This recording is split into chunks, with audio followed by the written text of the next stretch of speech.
Got my heart no in the bed.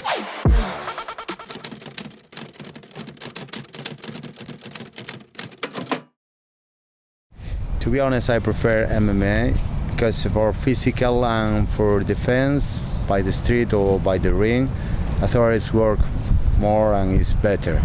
I think I would do Silat because it's more about self-defense, and I think MMA is more about fighting other people. Is it like attacking and stuff?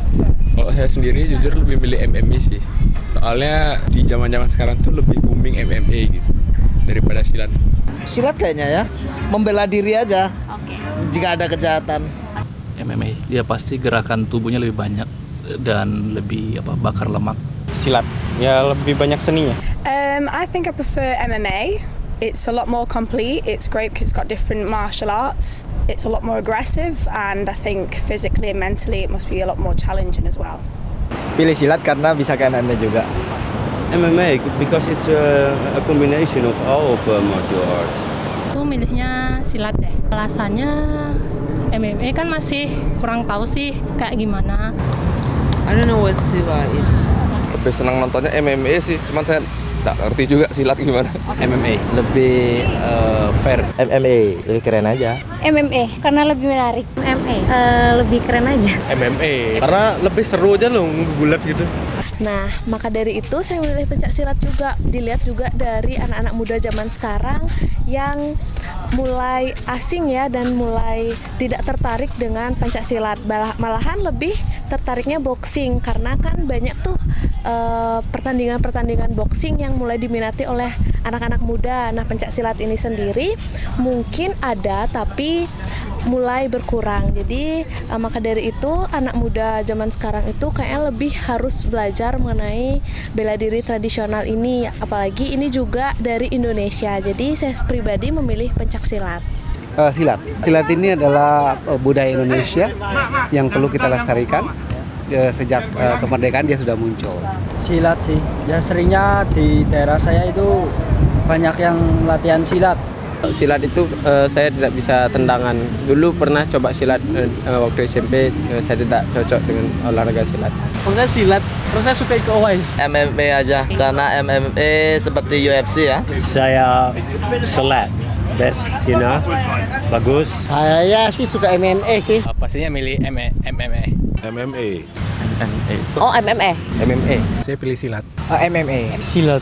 MMA. Silat. Silat. MMA. MMA.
Mang Ari, ahli dalam pertarungan IPSI, kita ketemukan dengan seseorang yang ahli dengan tarung jalanan.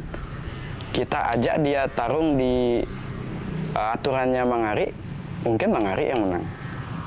Jadi kalau kita bawa dia ke aturan jalanan yang bebas, mungkin Mang Ari yang kelabaan. Ya, jadi seperti itu. Kalau dibebaskan kedua-duanya, depend the person, siapa yang lebih disiplin, siapa yang lebih lengkap. Jadi tidak kita ngomong MMA-nya lebih bagus, lebih lemah, silat bagus, lebih lemah, enggak. Nah itulah, jadi untuk kita-kita yang masuk di bela diri, respect itu lahir dari, oh begini loh susahnya latihan bela diri. Jadi pas kita ketemu seseorang yang hebat, kita respect gitu. Jadi kalau tinju, MMA, jiu-jitsu, taekwondo, warangdo, atau pencak silat atau aliran Jepang yang banyak sekali itu, pas kita ketemu kembali ke personal jadinya. Jadi kemampuan kamu sampai mana, kemampuan saya sampai mana, tolong jangan bawa aliran saya. Kalau saya kalah, tolong jangan hina baju saya. Seperti itu. Ya, kurang lebih gitu ya.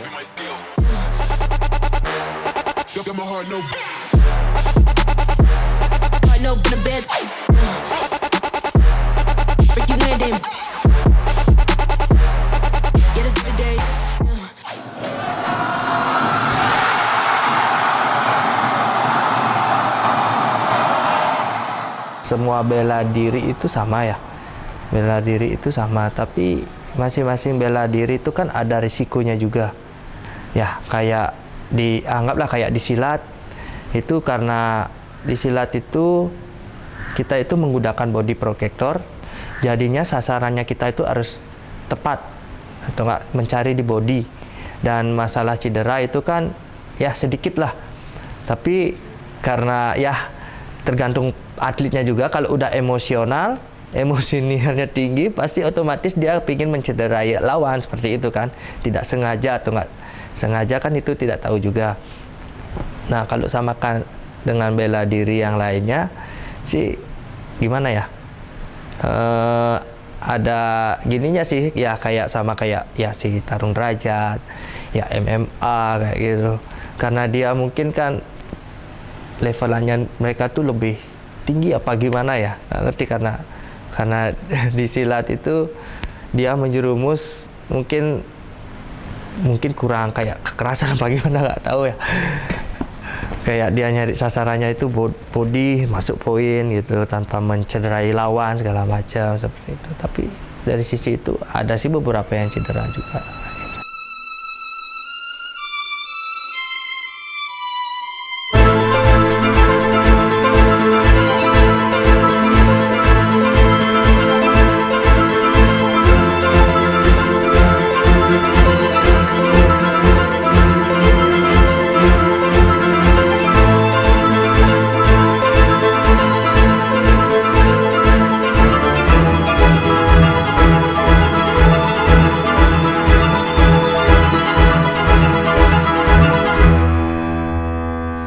Lihat silat zaman dulu, kita bisa menghancurkan tenan prajurit Kubilai Khan dengan hanya silat kita sendiri. Itu termasuk prajurit yang ditakuti kita zaman dulu. Jadi ada tenaga batin, tenaga dalam ya. Ini sedikitnya beda tentang ilmu menggunakan kekuatan jiwa. Tapi sekarang karena orang malas belajar itu tidak sedalam itu belajarnya.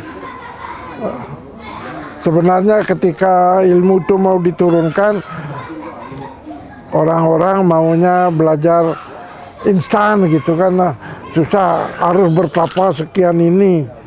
Misalnya contoh ilmu kuno itu yang bisa memukul jarak jauh, itu sedikit tidaknya dengan 1000 kali memukul tiap hari 18 tahun baru ada efeknya. Ya, belajar 1-2 tahun tidak ada apa-apanya. Apa tinju lebih hebat daripada silat, apa MMA lebih cepat dari situ, apa karate lebih, sejatinya semua ilmu bela diri itu memiliki kelebihan dan kemudian memiliki kelemahan tersendiri. Dan kalau kita bicarakan silat memiliki satu kemampuan untuk titik mematikan enggak? Kalau kita ekstrim mengatakan istilah kematian mematikan gitu ya, artinya mematikan bukan orang meninggal, tapi melumpuhkan lawan. Itu silat banyak. Silat sangat banyak memiliki satu gerakan yang mematikan, dalam arti melumpuhkan lawan. Hanya saja dalam tampilan untuk kelaga itu sendiri, dalam sebuah prestasi itu ada larangan, nggak boleh gitu, nggak boleh. Saya memperhatikan di silat itu dari sekian perguruan yang ada, setiap perguruan itu memiliki kesadaran sendiri, ciri tersendiri, memiliki strategi sendiri untuk melumpuhkan lawan yang berbeda antara satu yang lainnya.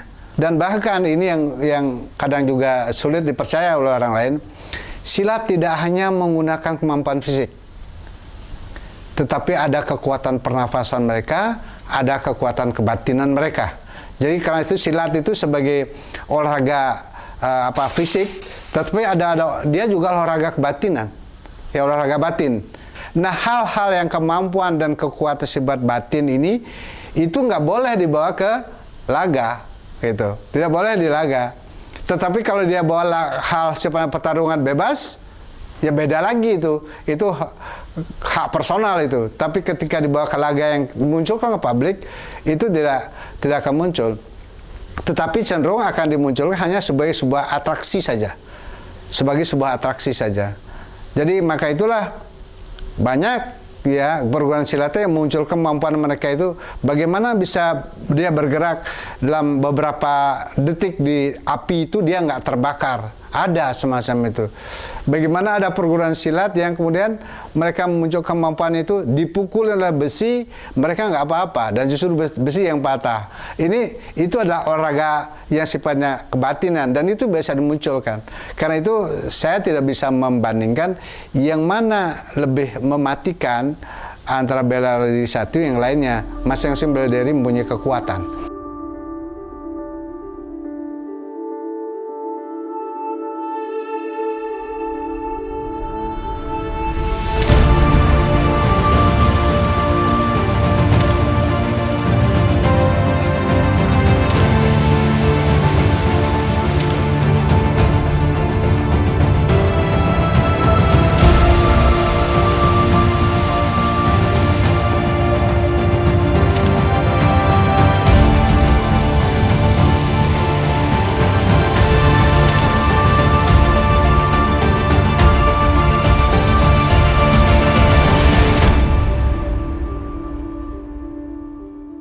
Memang diakui generasi muda lebih tertarik pada hasil karena itu sudah dikemas menjadi casingnya sudah bagus. Kalau ilmunya sebenarnya sama, cuma kita perlu mengemas agar menarik bagi masyarakat. Ya. Rata-rata kan ilmu silat itu kalau ilmu silat kuno itu hampir punah, ya hampir punah. Kejuaraan bisa menarik sedikit ke permukaan, tetapi minat masyarakat belajar perlu dengan cara-cara tertentu. Nah, perlu sering ditampilkan, dipamerkan. Nah, media massa juga membantu. Oh silat, nah ini seksi terunggul silat ini kan diakui oleh PBB sebagai warisan tak benda yang asli Indonesia. Ya betul sekali, kalau regenerasi agak berbeda ya dari sudut pandang seperti apa. Seperti kalau saya lahir di keluarga pencak silat, demikian juga mungkin teman-teman yang lain ada keluarga pencak silat Kertawisesa di Bali, perisai diri, itu tidak akan mungkin loncat ke lain hati gitu loh. Jadi kalau saya bilang yang umum ya, teman-teman yang umum yang betul-betul tidak mengenal pencak silat, mungkin jadi make choice sesuatu yang lagi populer. Jadi mindset sekarang itu kan mindset viral, jadi apapun serba short sekarang, YouTube short, TikTok short. Jadi pikirannya orang itu, oh saya belajar ini belum bisa sampai selesai, sudah belajar yang itu, ya belajar yang ini. Kalau kami di perguruan habis belajar sampai habis baru boleh noleh. Oh, judo, pelajarin tentang grappling, tarik menarik. Oh, Brazilian Jiu-Jitsu, BBJ, belajar. Jadi pada saat kita sudah kelar satu teknik, kita belajar yang lain tanpa sadar, mungkin itu sudah mixed martial art, ya kurang lebih mirip lah seperti itu. Memang ada saya lihat satu kondisi faktor penyebab yang katakanlah sebagai hal psikologis yang terjadi atau kondisi real yang terjadi di silat ini adalah yang prinsip ini, bahwa dari penataan organisasi, bahwa perguruan-perguruan itu kan dia ditata tidak berdasarkan tata kelola organisasi modern. Mereka adalah tatanan organisasi yang sifatnya tradisional kemasyarakatan. Dari zaman sekarang, modernisasi sesuatu, sekecil apapun perkumpulan itu, kalau kita ingin mendapatkan gemah ke dunia yang lebih luas, apalagi ke dunia internasional, inilah tata organisasinya, harus tata organisasi yang mengikuti juga perkembangan zaman. Modernisasi sekarang ini ke zaman modernisasi yang sifat digitalisasi, mereka juga harus muncul itu. Jadi silat juga dalam mengikuti perkembangan ini juga butuh proses panjang, ya. Kelatih sekarang sudah sungguh dilakukan. Tapi dari sisi historisnya ini masih lambat tentang hal itu.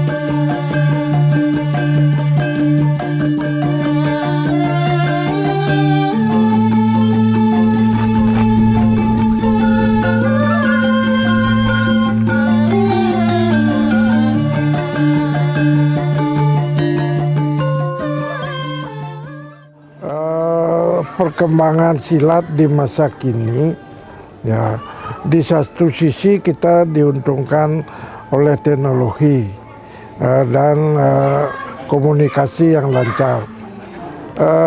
Kalau bisa kejuaraan-kejuaraan itu dipertontonkan di tempat umum, karena kejuaraan di GOR hanya pecinta olahraga saja yang menghadiri dan melihat.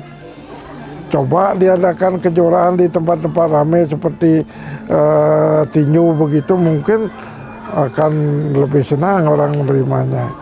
Ya, mungkin itu salah satu faktor yang bisa mengembangkan silat di dunia modern. Yang ya satu sisi yang mengherankan sih, sebenarnya sih maksudnya bukannya nggak populer, ya populer tapi nggak kayak populer kayak MMA, kayak bela diri yang lainnya seperti itu loh. Karena satu sisi gimana ya, kalau silat itu lebih banyak ke seninya gitu loh, ke seni olahraga. Kadang-kadang orang bule itu dia tuh minat ke silat, tapi dia minatnya itu bukan saat yang dipertandingkan. Kalau yang di Denpasar ya, atau nggak di Bali ya, dia itu pingin nyarinya itu seperti untuk mencari keringat atau enggak untuk bela diri seperti itu. Kalau untuk ditanding sih yang beberapa saya lihat sih belum ada, baru cuma di lokal aja. Berkaitan dengan olahraga silat di Bali yang kemudian kalau kita lihat dengan dinamika perkembangannya dan pertumbuhannya dan juga diakselerasi dengan olahraga bela diri lainnya, maka tentu kami patut menyadari bahwa perlu ada upaya-upaya yang lebih progresif lagi dalam kita mempromot tentang keberadaan olahraga silat ini jika kita komparasikan dengan olahraga bela diri yang lainnya. Kalau kita inventarisasi sebenarnya aliran silat di Bali ini ada ratusan. Kalau kita inventarisasi, cuma dari ratusan itu sekarang ini yang menjadi anggota silat di Bali ini hanya 12. Hanya 12. Itu artinya bahwa olahraga silat ini adalah olahraga di mata masyarakat itu masih banyak masyarakat itu tidak mau memunculkan, demikian. Karena latar belakangnya adalah tadi itu. Latar belakangnya adalah seni dan budaya itu sendiri. Jadi kondisi inilah kalau kita lihat dibandingkan dengan olahraga bela diri yang lainnya di negara lain, seperti yang berlatar belakang budaya tadi saya katakan seperti sumo di Jepang, Muay Thai di Thailand, dibandingkan silat yang berlatar belakang budaya di Indonesia ini lebih lambat perkembangannya ke dunia internasional dibanding itu, karena ada hal prinsip yang tadi saya cermati gitu. Jadi intinya popularitas itu unik ya. Jadi di zaman serba viral ini packagingnya perlu banget diperbaiki. Dalam artian pencaksilat yang mau di packaging seperti apa. Jadi seperti saya lihat sekarang aturan baru, ketua pertandingan pakai jas, dasi, pertandingan harus ada VAR, harus ada video flashback atau direkam ulang. Itu kita sudah mengarah ke sana. Tetapi kalau kita ngomong popularitas yang sudah dan bisa dibisniskan, itu sesuatu hal yang berbeda. Jadi untuk bisnis pencaksilat saya rasa belum. Ya, bukan kayak yang lain, kayak taekwondo di sini ada Samsung mungkin yang apa-apa itu ya. Kita belum sepopuler itu. Tetapi kalau untuk jumlah personil kita di atas rata-rata, udah pasti itu. Tetapi ya harus diakui kalau untuk packaging ke depan untuk anak-anak muda tertarik ke pencaksilat, kita harus bikin lebih keren lagi. Seperti apa gitu. Jadi kayak oktagon, block, tempatnya keren, lampunya keren, referee-nya juga ganteng keren begitu. Mungkin kita harus mengarah ke sana. Jadi ya itu PR kita semua. Jadi apa yang kita miliki itulah yang harus kita banggakan, tetapi di dunia serba digital ini kita juga harus mengemas itu kembali.